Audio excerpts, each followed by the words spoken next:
Bem, pessoal, na aula de hoje nós vamos fazer um estudo mais aprofundado sobre os elementos da computação, ou seja, sobre as partes do computador. É importante nós falarmos sobre isso porque o computador ele vai ser o mediador. O que significa? Ele vai intermediar, fazendo a ponte entre nós que estamos querendo estabelecer uma dada função e o robô que vai receber essa função. Os computadores eles têm partes internas e externas e nós precisamos entender como essas partes se relacionam. Então, conhecendo como computador, vou aqui dar um zoom. Vamos lá. Os computadores são frutos do desenvolvimento tecnológico da eletrônica. Ou seja, dentro desse estudo da robótica, que nós já vimos eletrônica, os computadores, eles já são um produto. O que significa? Eles já são resultado de estudos que nós trouxemos dentro da eletrônica, onde, para que nós possamos aperfeiçoar esses eletrônicos, nós precisávamos programá-los para que eles fizessem atividade de forma autônoma. Por quê? Programação, ela significa programar uma ação. E para poder programar uma ação, nós precisamos justamente fazer com que esses dispositivos eletrônicos se tornem cada vez mais versáteis. O que isso quer dizer? Dinâmicos. O próprio computador é o resultado dessa evolução. Aqui, ó. Dentro do computador, é da mesma forma, ou seja, tudo está alinhado para que o funcionamento seja garantido. Ele possui diversas formas e tipos sendo os mais populares, o notebook e o PC. Este último deu origem aos modelos conhecidos hoje. PC são aqueles computadores de mesa. Claro que com a evolução da tecnologia, elas modernizaram-se e hoje possuem muito mais formas, além de telas sensíveis ao toque, peças mais potentes para executar alguns tipos específicos de trabalho, ou até mesmo para caber na palma da mão. Isso é fascinante, não é? Ou seja, quando nós vimos um tablet, o tablet ele é justamente o desenvolvimento futuro que nós tivemos de um computador. Ou seja, o tablet ele tem basicamente as mesmas funções sobre uma nova forma de interação, através de interação touch, ou seja, do toque. Nós temos o tablet, nós temos hoje a forma dos celulares, eles são justamente aquela ideia de que nós tivemos um produto inicial, esse produto inicial passou por evolução e nós temos até hoje produtos cada vez mais modernos. Desculpa, pessoal. Olha só, o conceito. Ah, professor, é bobagem. Gente, é importante nós entendermos o conceito de tudo que nós estudarmos. Olha só. Computador é um conjunto de dispositivos eletrônicos que aceita dados. Entenda dados como informação. É como se nós fôssemos, a nossa cabeça fosse um computador, e para que nós possamos agir, nós precisamos fazer a interação de dados. Os dados precisam entrar e sair, para que nós tenhamos resposta. De levantar, de sentar, de nos movimentarmos, de queremos comer, de queremos falar. Ou seja, que aceita dados e executa instruções para processar esses dados recebidos. Processar é a ideia de nós podermos interpretar. Por exemplo, imagine quando a mamãe chega e pergunta assim, João, você já estudou? Aí você vai o quê? Quando você recebe essa informação, ela vai entrar no seu cérebro e você vai começar a interpretar. Nossa, o que foi que a mamãe quis dizer? Ah, ela quis dizer que eu tenho que ter estudado. Será que eu estudei? Aí você vai puxar a memória. Você vai começar a fazer uma série de conectivos, até o ponto de você dizer, opa, mamãe, estudei sim, estudei de tal hora a tal hora. Então você vai ter a possibilidade de processar, de interpretar aquela informação e dar uma resposta para ela. A nossa mente ela funciona parecido com um computador. Ou seja, ele é uma máquina capaz de realizar várias funções, como, por exemplo, armazenar dados, processar dados, realizar cálculos em grandes escalas, desenhos e tratamento de imagens gráficas. Enfim, o computador tem diversas funções. O que é importante nós termos, pessoal, é justamente entendermos essa relação. Ó. As partes menores do computador. Eu sei que no ano passado vocês já viram com a professora Tainara algumas peças, então eu estou aqui para poder mostrar algumas partes internas, partes essas que vão ser chamadas de hardware. Não se preocupem que lá na frente nós vamos explicar a diferença e o conceito profundo disso. Mas de forma bem superficial, hardware, hardware, ou seja, ele significa a estrutura física que nós conseguimos pegar e que fazem parte através da estrutura de programação. Imagine, por exemplo, o nosso cérebro. Ou seja, quando você vê a massa cefálica, é justamente essa parte interna, como se fosse o hardware. E o software é como se fossem os nossos pensamentos. Você não consegue pegar nos pensamentos, mas para que os nossos pensamentos consigam se desenvolver, nós precisamos dessa massa cefálica, que é a parte física, que é a parte palpável. O que nós vamos falar hoje é a parte palpável internamente dos nossos computadores. A primeira se chama processador ou microprocessador. Microprocessador é como se fosse a parte central do cérebro. É nela em que as informações vão começar a se cruzar. É como se fosse um conjunto em que vão ter vários neurônios. O que são os neurônios? São aqueles responsáveis por levar e trazer as informações? Pois bem, essa é a parte. HD. O HD é a parte que armazena. No nosso cérebro, nós temos várias partes. Ou seja, eu tenho uma parte que ela vai justamente guardar a memória. O que é guardar a memória? Se lembra quando você andou pela bicicleta pela primeira vez? Lembra quando você ganhou aquele brinquedo que você tanto gostava? Lembra quando você fez aquela viagem ou teve aquele aniversário? Bem, você lembra por quê? Porque no seu cérebro existe uma região que fica guardando essas informações. E essas informações que são guardadas no computador é chamado de HD. Memória RAM. Memória RAM é a parte do computador que acelera, ou seja, deixa mais veloz essa transmissão de recebimento e de saída. Placa-mãe. Placa-mãe é justamente esse próprio nome diz. O que a nossa mãe representa? A nossa mãe representa aquela que consegue fazer tudo e que justamente ela nos abraça, ela nos acolhe, ela consegue colocar tudo debaixo dos seus braços. Bem, a placa-mãe do computador, ela tem uma ideia parecida. Por quê? Porque todos esses dispositivos menores, eles vão estar conectados a uma placa geral, a uma placa que vai controlar essas unidades menores. E essa placa geral é chamada de placa-mãe. Eu vou ter a fonte de alimentação. Sabe quando você pega o computador, ele pode estar lá embaixo, mas aquela fonte que tem um botão que quando você aperta, acende uma luz?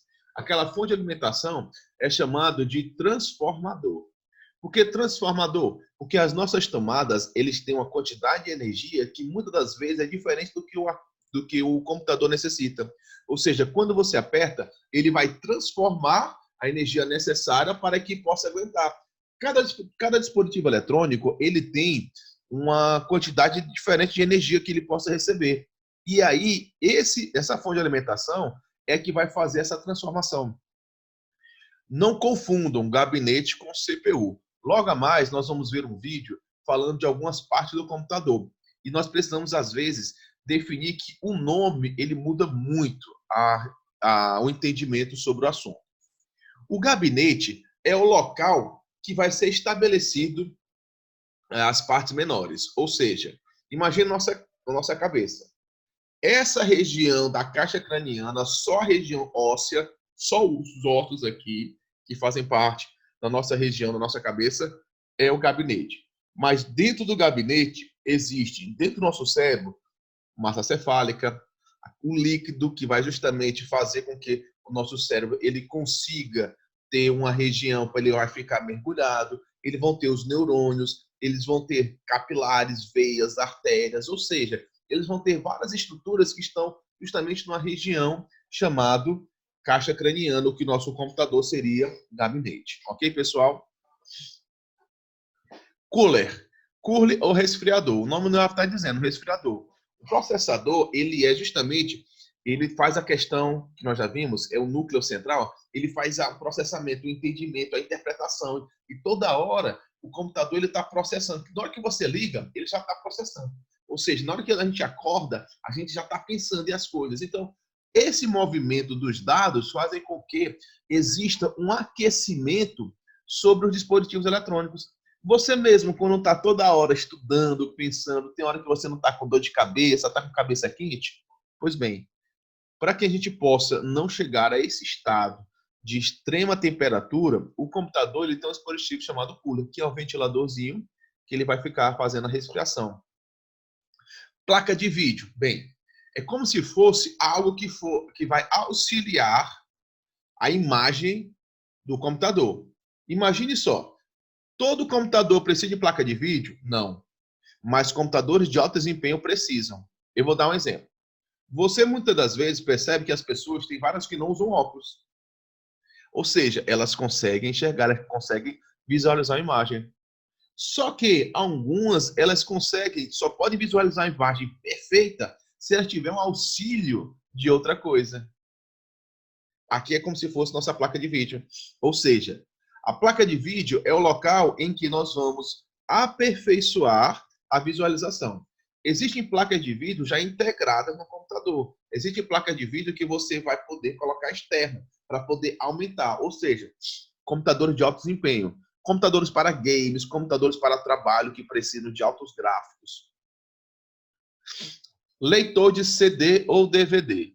O leitor, ele faz aquela ideia. Leitura é justamente a análise. Ou seja, é você analisar uma dada informação. Então, o leitor é o local em que nós vamos poder colocar um dispositivo de CD ou DVD, onde ele vai justamente fazer a leitura, a varredura, ele vai fazer justamente a captação de dados da informação que tem nele, para que o computador possa fazer algo com essa informação. Os cabos ele tem a mesma função de fazer a conexão que nós estamos do jumper. Se o jumper ele faz a conexão de energia, os cabos eles utilizam essa energia para poder conectar e também mandar informação. E aí, gostaram? Vamos fazer aqui um resumo do que nós falamos agora? Olha só. Bem, dentro das partes físicas, lembrem das partes que nós conseguimos pegar do computador, das partes internas, nós temos o microprocessador ou microprocessador, que é o núcleo do cérebro. Nós temos a unidade rígida, do disco rígido, o HD, que é o local que nós vamos guardar a memória. Nós temos a memória RAM, que nesse caso, a memória RAM, ela não guarda informação, ela faz com que a informação ela passe de forma mais rápida. É como se fosse nos carros, sabe naqueles videogames que você está pegando os carros e os carros são mais rápidos? É como se fosse o nitro, aquilo que vai fazer a explosão para a velocidade para o carro ficar mais rápido. Ou seja, nós temos para isso cada vez mais um sobreaquecimento. E para isso nós precisamos de um dispositivo chamado cooler.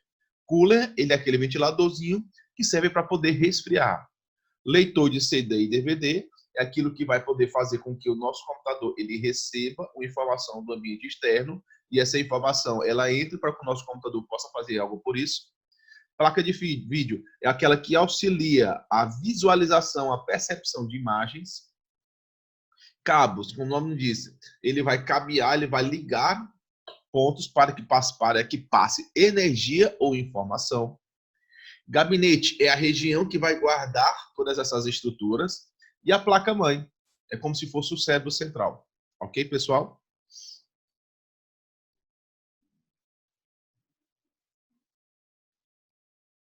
Bem, veio uma curiosidade.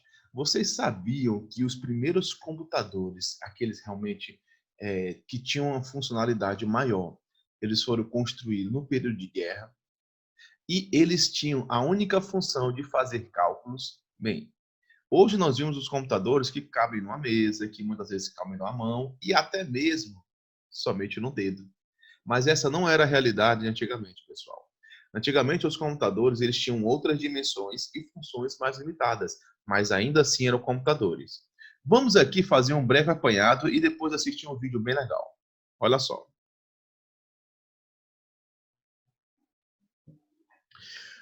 O computador, em relação aos tempos modernos, ele é uma invenção relativamente nova, pois a sua construção do primeiro protótipo. Protótipo, lembram quando nós estudamos de eletrônica, protoboard? Protoboard, proto, vem de o quê? De primeiro, ou seja, de algo em fase de teste. Então, primeiro protótipo é aquela ideia dos primeiros exemplares que depois se aperfeiçoariam, depois melhorariam. Então, os primeiros protótipos do computador, ou seja, as primeiras versões testes, aconteceram no ano de 1943 a 45, numa época sombria da história da humanidade. Ou seja, ele surgiu na época das guerras, e denominavam e que tentavam dominar uns aos outros. Então, o que acontece? Entre os vários países que estavam divididos entre eixos, que eram Itália, Japão, Alemanha, Estados Unidos do outro lado, França e Reino Unido, União Soviética, isso na Primeira Guerra Mundial, nós tínhamos justamente esse conflito. E os países eles queriam algo que pudesse facilitar a logística, de como fazer as estratégias, de como tomar algumas decisões. Então, foi exatamente nesse cenário de catástrofe e morte que a tecnologia começou a ganhar visibilidade. Ou seja, foi construído os primeiros computadores pensando em fazer cálculos. Olha só, olha aqui, gente, ó, fazer cálculos de artilharia necessária para os comandos.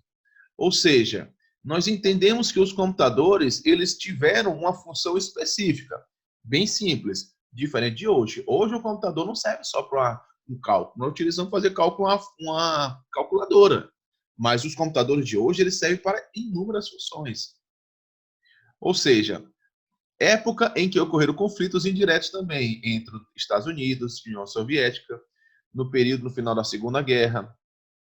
Ou seja, e aí cada vez mais nós tínhamos computadores que eles eram computadores, gente, computadores gigantes. Para vocês terem ideia, no período das guerras, os computadores, que nós vamos ver já um vídeo, eles tinham o tamanho de uma sala. Ou seja, imagine a nossa sala de aula, imagine 2 vezes a nossa sala de aula, um único computador de parede a parede, de teto, de piso a teto. Pois é, eram os computadores de antigamente. Sendo que esses computadores, eles tinham a função de somente fazer cálculos.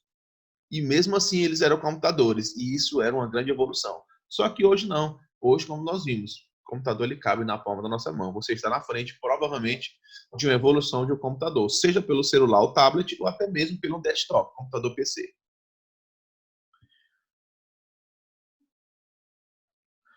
Diante disso, pessoal, todo esse entendimento nos levou a crer que a computação ele foi fundamental para e aliado para a área da programação. Por quê? Porque dentro da eletrônica, a eletrônica é o controle da energia. Bem, mas para que esse controle se torne cada vez mais autônomo, ou seja, digamos, eu vou controlar a energia do ventilador. Então, basta eu ter um botão e girar. Velocidade 1, 2, 3. É eletrônica. Mas digamos que eu queria que esse ventilador tivesse funções de, quando fosse daqui a 3 horas, ele desligasse. Então, observe, para que ele possa ter uma função e ele ter algo para poder realizar previamente, ou seja, você vai programar uma ação futura, você está o quê? Hoje, fazendo com que o seu dispositivo tenha um comando e ele vai reagir da forma que você queira. Essa programação, ela se dá com a facilitação que teve de como as informações elas iam e vinham. E a parte da informática foi fundamental para isso, porque somente através dos computadores, pelo sistema de informação, entendam informática como a palavra informação automática, ou seja, os computadores facilitaram a programação. Então não tem como eu não estudar programação se eu não me valer, se eu não estudar os efeitos da própria computação. Ou seja, você pode, bem aqui, vamos fazer a leitura. Você pode notar um fenômeno comum entre todas essas invenções e novas tecnologias que são desenvolvidas e que ganham acesso cotidiano em intervalos cada vez mais curtos. Elas são fruto de visão de pessoas empreendedoras e mentes brilhantes, comprometidos com a ciência e que têm um sonho e vontade de fazer a diferença. Ou seja, cada dispositivo. Pergunta para o papai e para a mamãe como é que era o celular antigamente. Hoje, quando nós vimos alguns celulares que basta você colocar na palma da mão e você deslizar os dedos e ele ter funções, antigamente, os celulares eles só serão usados para poder ligar e desligar. Eram teclas igual a calculadora. E houve essa evolução.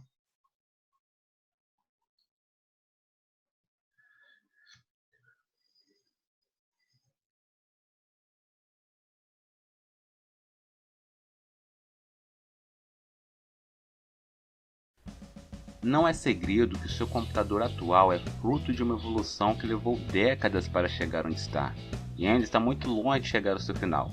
Se pensarmos que cerca de 10 anos atrás os processadores ainda nem conheciam os núcleos múltiplos, imaginar as máquinas que inauguraram a informática é uma tarefa ainda mais complicada.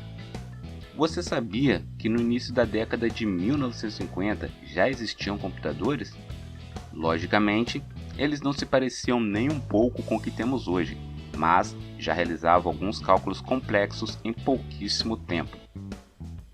Nesses 60 anos, elementos desapareceram, componentes foram criados, então prepare-se para conhecer um pouco mais sobre essa magnífica história, a evolução dos computadores. A primeira geração de computadores foi marcada por grandes máquinas que pesavam toneladas e o único objetivo de seu processamento era a realização de cálculos. Vamos começar com o Harvard Mark I, um computador eletromecânico que foi concebido em 1930 por Grace Hopper e Howard Aiken e construído em 1944 pela Universidade de Harvard em parceria com a IBM. O Mark I tinha cerca de 17 metros de comprimento, 2,5 metros de altura e pesava cerca de 5 toneladas, e foi a primeira e maior calculadora digital automática de larga escala desenvolvida nos Estados Unidos. O Mark I trabalhava com 23 números decimais e realizava as 4 operações aritméticas. Dispunha ainda de subrotinas integradas que calculavam funções logarítmicas e trigonométricas. Era um calculador lento, demorando de 3 a 5 segundos para efetuar uma multiplicação, mas era totalmente automático e podia realizar cálculos extensos sem intervenção humana. Ainda na primeira geração de computadores temos o ENIAC, Electronic Numerical Integrator and Computer, ou em português, Computador Integrador Numérico Eletrônico, criado em fevereiro de 1946 pelos cientistas norte-americanos John Lefferts e John Mauchly, da Electronic Control Company. Totalmente diferente do Mark I, que era eletromecânico, o ENIAC foi o primeiro computador digital eletrônico de grande escala. Começou a ser desenvolvido em 1943 durante a Segunda Guerra Mundial para computar trajetórias táticas que exigissem conhecimento substancial em matemática, mas só se tornou operacional após o final da guerra. Sua capacidade de processamento era de fazer 5.000 operações de edição por segundo, tinha 17.468 válvulas, ocupava uma área de 180 metros quadrados e consumia 200.000 watts de energia e pesava cerca de 30 toneladas. Na época, seu custo foi mais ou menos de $500 mil, o equivale a aproximadamente 6 milhões de dólares nos dias de hoje. Com o ENIAC, complexos cálculos de balísticas passaram a realizar-se em alucinantes 30 segundos, quando com as calculadoras manuais que até aí se usavam, levavam 12 horas para se obter o mesmo resultado. Segunda geração, o começo da evolução. O IBM 7094 marca o começo da segunda geração de computadores, que inicialmente foram desenvolvidos para serem utilizados como mecanismo de controle em usinas nucleares. Agora, a nova geração de computadores, ao invés de usar válvulas como componentes, usam um outro componente criado em 1947 pelos laboratórios Bell, os transistores. Componentes criados a partir de materiais sólidos, conhecido como silício. Exatamente o mesmo material é utilizado até hoje em placas e em outros componentes. Existia uma série de vantagens dos transistores em relação às válvulas. Para começar, as dimensões desses componentes eram bastante reduzidas, tornando os computadores da segunda geração 100 vezes menores do que os da primeira. Para se ter uma ideia, o ENIAC pesava 30 toneladas. Já o IBM 7094, seu peso não chegava nem a 1 tonelada. Ele pesava 890 kg. Além disso, os novos computadores também surgiram mais econômicos, tanto em questões de consumo de energia quanto em preços de peças. Porém, seu custo ainda era alto e podia chegar a custar até 2 milhões de dólares. Terceira geração, circuitos integrados. O emprego de materiais de silício com condutividade elétrica maior que a de um isolante, mas menor que a de um condutor, foi chamado de semicondutor. Esse novo componente garantiu aumento significativo na velocidade e na eficiência dos computadores. permitindo que mais tarefas fossem desempenhadas em períodos de tempo mais curtos. Em 1964, a IBM lança um dos primeiros computadores a utilizar circuitos integrados, o IBM System 360. Este modelo, apesar das facilidades trazidas pelos semicondutores, continuava grande e até pesando mais do que os seus antecessores, porém era avançadíssimo para a época. Fez com que todos os outros computadores fossem considerados totalmente obsoletos, fazendo com que a IBM vendesse mais de 30 mil unidades. Sob a influência do programa espacial americano, a IBM lançou em 7 de abril de 1964 a primeira máquina da família criada por Gene Amdahl, chamada IBM System 360.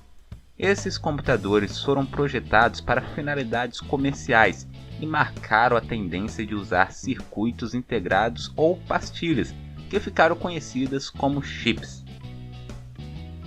O 360 incluía um processador central e muitos periféricos, determinando várias opções de expansão, ou seja, o 360 foi o primeiro a apresentar o conceito de modularidade. O comprador poderia adquirir diferentes módulos conforme suas necessidades.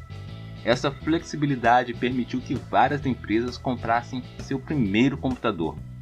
O modelo mais barato do 360 possuía 8 bits e um endereçamento de memória baseado em bytes. Seu processamento era feito por um conjunto de transistores que já caminhava para um chip.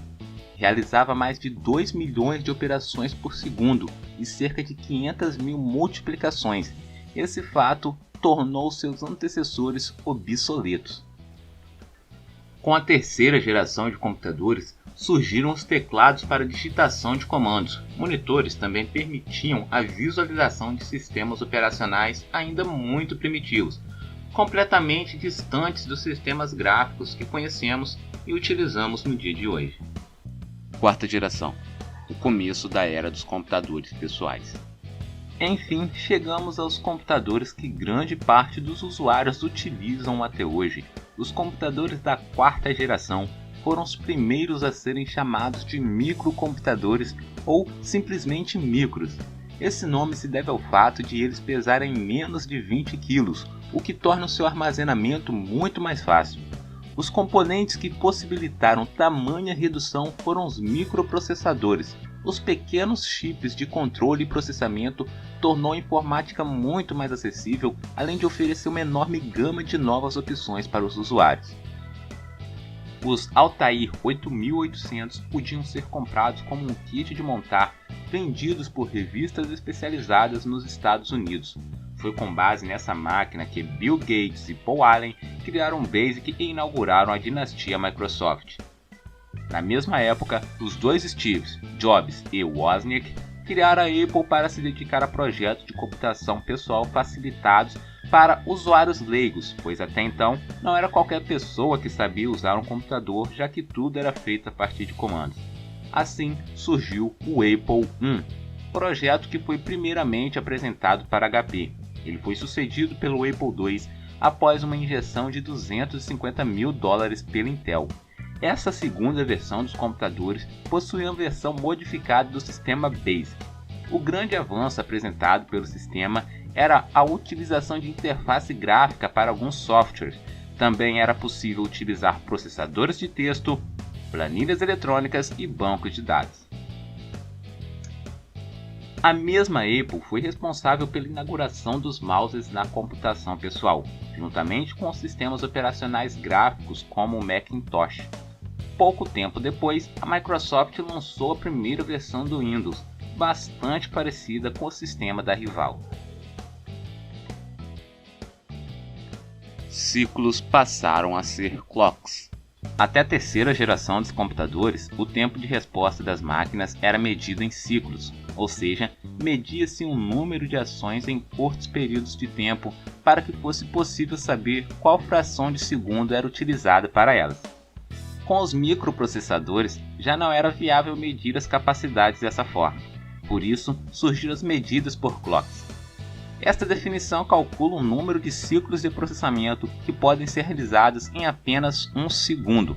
Por exemplo, 1 MHz significa que em apenas 1 segundo é possível que o chip realize 1 milhão de ciclos.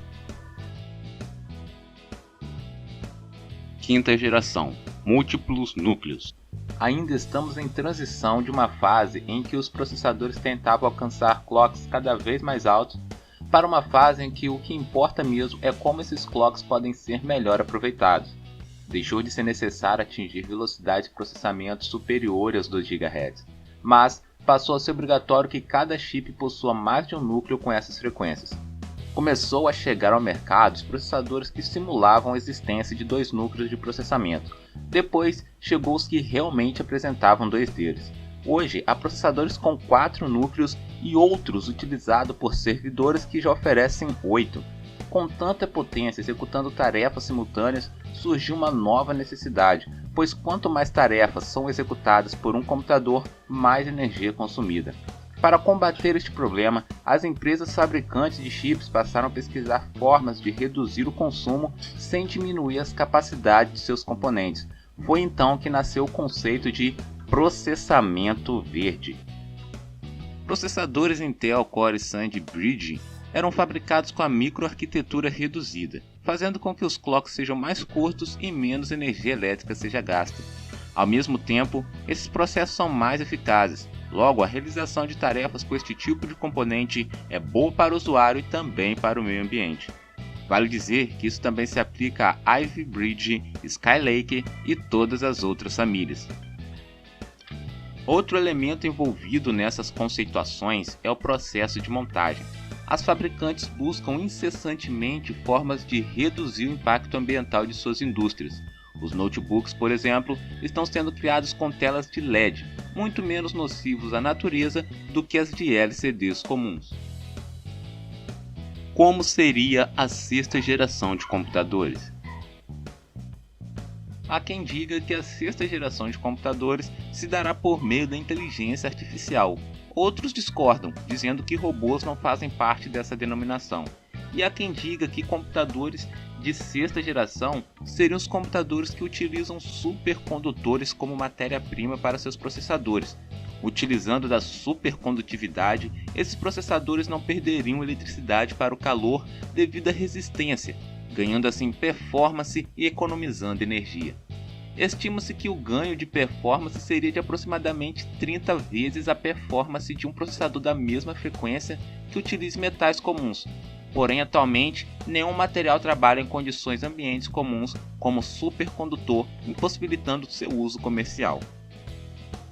O fato é que não podemos negar que o homem vem incessantemente trabalhando para cada vez mais melhorar suas máquinas.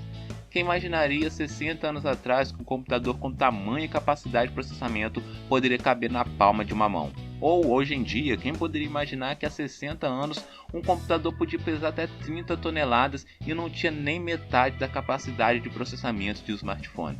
E você, como acha que serão as próximas gerações de computadores?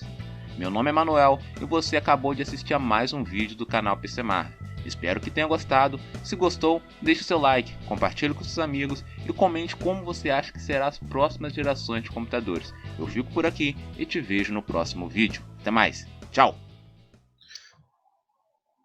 Bem, pessoal, vamos agora apresentar o nosso dispositivo para poder controlar e programar. Computador. Computador do tipo desktop ou de mesa.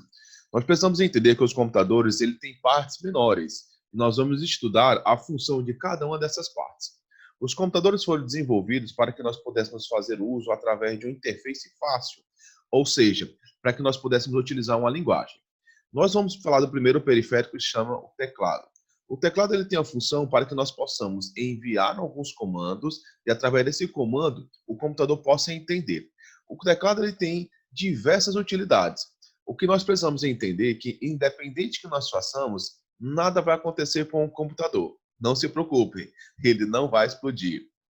Bem, além do teclado, nós temos outros periféricos que significam outros utensílios e partes. O primeiro deles é o monitor. O monitor ele serve justamente para poder reproduzir a imagem que nós estamos estabelecendo de determinada função.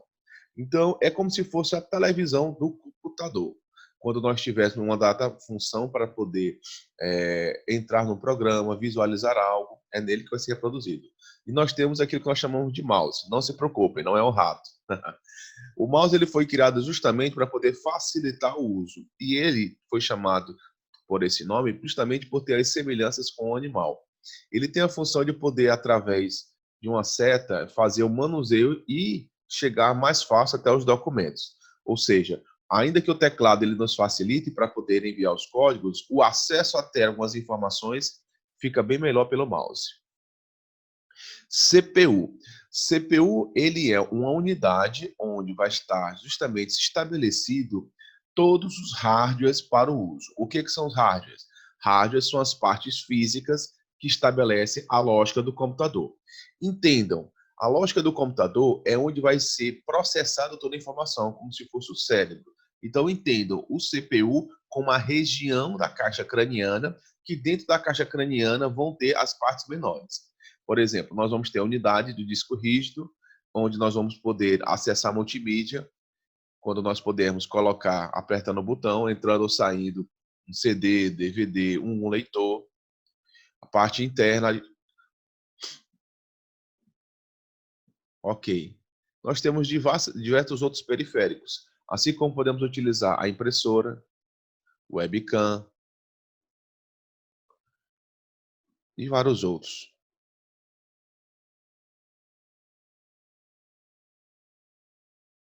Bem, pessoal, olha só. Em virtude de algumas dúvidas que possam ter surgido, eu vou fazer aqui um breve tutorial novamente sobre a questão do Tinkercad. O Tinkercad, ele é um site que nós vamos entrar, nós vamos cadastrar no e-mail para que nós possamos começar a montar os nossos projetos e programar, ok?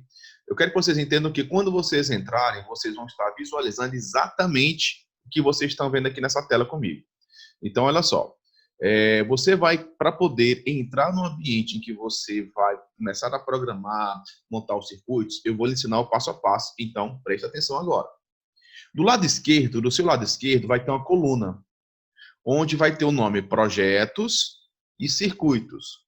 Nós vamos entrar na parte de circuitos, por quê? Porque dentro da parte da robótica, nós vamos construir circuitos e programá-los, que o nosso curso desse ano é programação. Então, você vai clicar em circuitos. Quando você clicar em circuitos, você vai ver que vai aparecer somente uma imagem, que é um projeto inicial, um circuito inicial. Mas no meu caso tem vários, porque aqui eu já tenho feito vários com outras turmas. Então, para que você possa montar um novo circuito, é muito simples, pessoal. Nós vamos entrar aqui em criar um novo circuito. Quando você colocar aqui um novo circuito, ele vai ter um tempinho para poder entrar. Beleza, pessoal? Depois que entrou, vamos lá. Eu quero que vocês visualizem essa parte cinza que está na frente de vocês, em maior parte, que está sem nada. O que acontece? Com nada, na verdade. É como se fosse a mesa de vocês. Olhem a mesa de vocês e vejam que não tem nada. Nós vamos começar a colocar os componentes eletrônicos e montar. Na aula de hoje, nesse momento, eu vou começar a introduzir a linguagem de programação para poder acender um LED. Lembrem que quando a gente chegava e montava um LED, nós acendíamos na bateria. Agora nós vamos começar a programar, ou seja, nós vamos fazer com que esse LED acenda e apague de forma automática. A primeira coisa é aqui no meu lado direito, a minha coluna do meu lado direito, eu ter aqui os componentes eletrônicos. O primeiro deles eu vou descer, eu vou pegar a protoboard. Eu vou clicar, vou arrastar e vou soltar. A protoboard é importante porque ela vai ser nela que nós vamos montar o circuito e é depois de tiver o circuito em cima dela que nós vamos conectar o Arduino. Olha só, eu tenho aqui a protoboard, eu vou ter aqui o Arduino,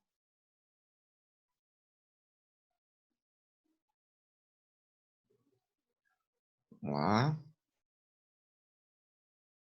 vou arrastar agora aqui o Arduino.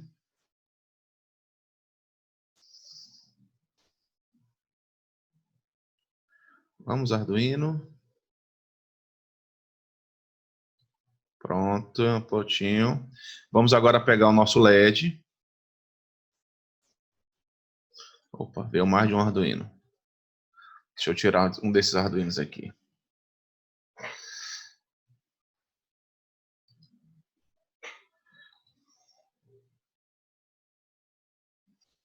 Pegar o nosso LED, soltei.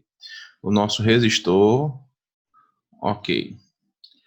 Professor, não vai precisar de bateria? Bem, quem vai alimentar a energia vai ser pelo Arduino. Então, nesse caso, nós não vamos precisar diretamente da energia da bateria.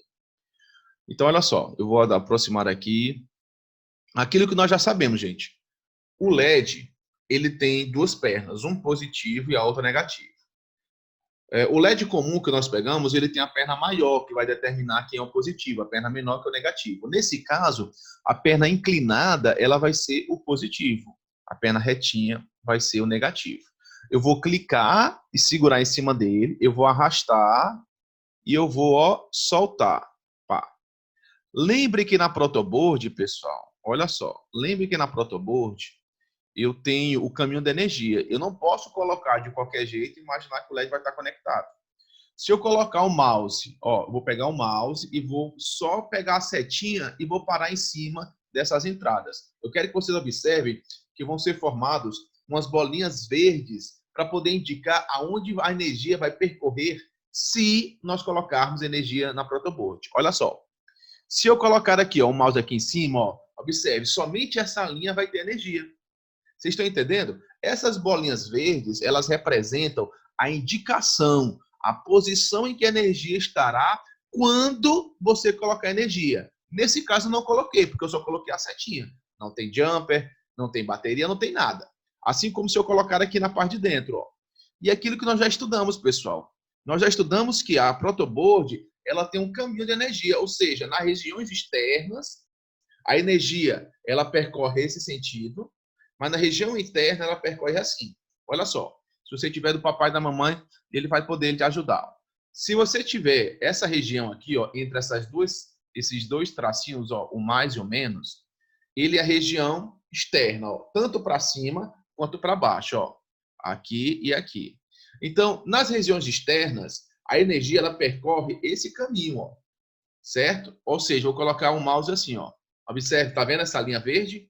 Então, nessa linha verde, a energia ela vai percorrer só nessa linha, se eu puser. Se eu quiser que eu tenha energia em outro ponto, eu vou ter que pegar algum jumper dessa linha e mandar para outro ponto, para que tenham duas linhas de energia. Assim como se eu colocar na região interna. Só na região interna, as linhas elas percorrem em um outro sentido. Vamos ver quais são as linhas que nós temos do nosso LED. Ó. Eu tenho essa daqui, é a linha do positivo, que é a perna inclinada. E eu tenho essa daqui, que é a linha do negativo, que é a perna retinha. Só que o nosso LED, ele precisa de um resistor. Lembrem, resistor vem do nome de resistir, de impedir, de segurar. Ou seja, o resistor ele vai segurar a energia. Eu vou pegar aqui, eu vou girar, ó, pá, pá, pá. Aqui, ó, no canto esquerdo, ó. Quando eu clico, o meu objeto começa a rotacionar, ele começa a girar. Eu girei. Eu vou pegar, veja que aqui é uma extremidade, terminal 1, e aqui é outra extremidade, terminal 2. Eu vou pegar o terminal 1 e vou colocar na linha do positivo. Eu vou pegar o terminal 2 e vou colocar numa linha diferente. Olha só. Vou arrastar. Perfeito, ó. Nesse terminal, ele está conectado na linha do positivo, e nesse outro terminal, ele está conectado numa linha diferente.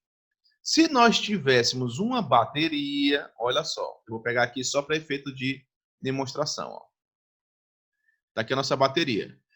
Olha só, o jumper vermelho é o positivo e o preto é o negativo. Ó. O que aconteceria se fosse para eu poder acender pela bateria? Eu teria que pegar o jumper positivo ó, e colocar na mesma linha do resistor. Olha aqui, ó. Imagina o trajeto, o caminho da energia. Ó. Circuito eletrônico. Lembre-se muito bem que nós falamos, circuito vem de trajeto, ou seja, do trajeto que a eletricidade vai passar. Então a energia ela vai sair aqui do positivo, ó, ela vai passar pelo jumper, ela vai passar a estar agora nessa linha, que automaticamente ela vai subir pelo resistor, ela vai agora passar pela essa segunda linha.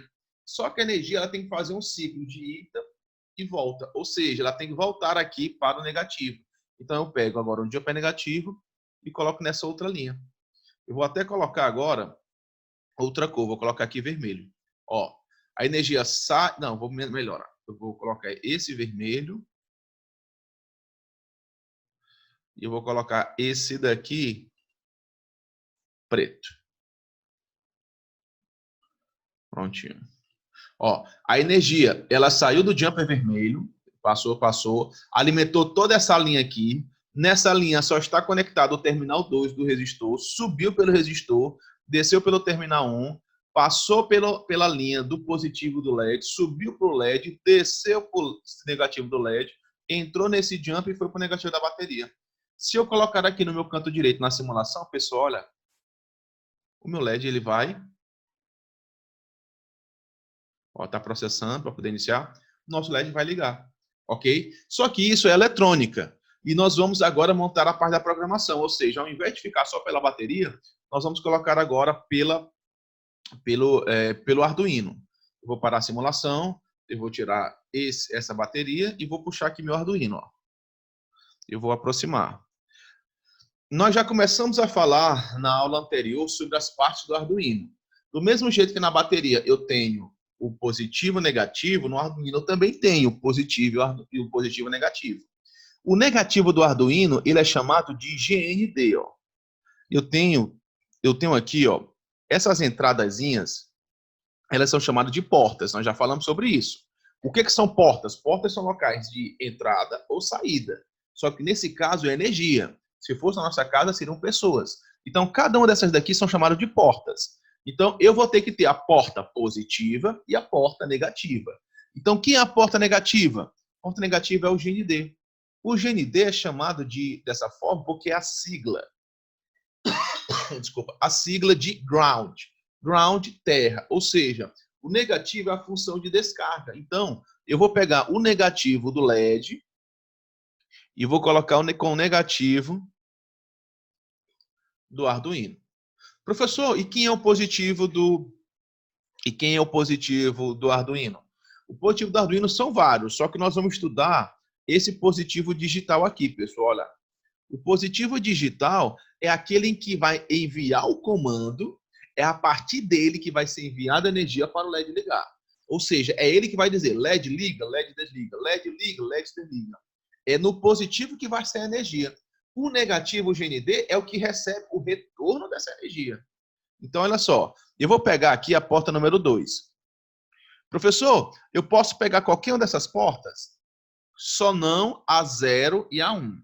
Dentro dessas portas digitais, que são positivas, você pode pegar a 2, 3, 4, 5, 6, 7, até a 13 como positivo.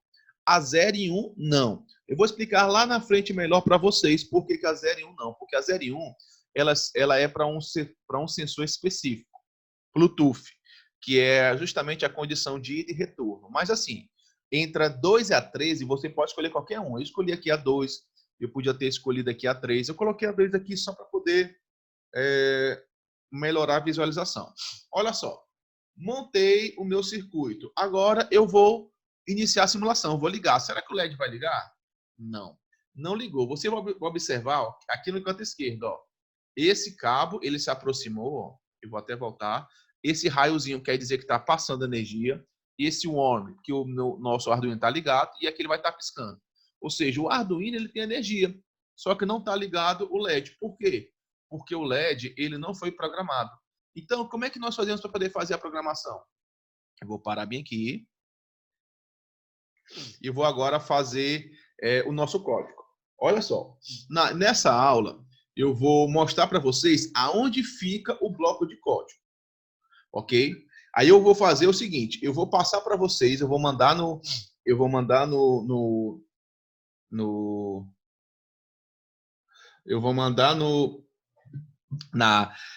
na agenda um documento, um resumozinho de como funciona o local que nós vamos colocar o código, para poder facilitar a próxima aula, tá bom, pessoal?